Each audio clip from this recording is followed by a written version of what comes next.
Hello good morning मेरो सम्पूर्ण सब्सक्राइबरहरूलाई good morning छ सबै संसार आरामै हुनुहुन्छ होला।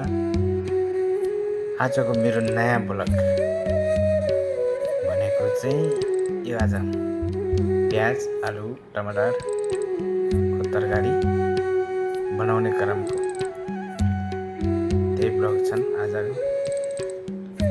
हजुरहरूलाई कस्तो लाग्यो लाइक कमेन्ट सब्सक्राइब पनि गरिदिनु होला, सेयर गर्नु होला। यसरी मैले यसरी काट्ने गरेको छु। हजुरलाई कस्तो लाग्यो कमेन्ट सेक्सनमा आफ्नो राइट गर्नु होला। म पनि साह्रै यसरी काम गर्दै र यसरी काट्दै तरकारी बनाउँदै छन्। ल है त साथीहरू, अब तरकारी बनाउन चाहिँ देखाउनु होइन, नेक्स्ट भिडियोमा देखाउँला।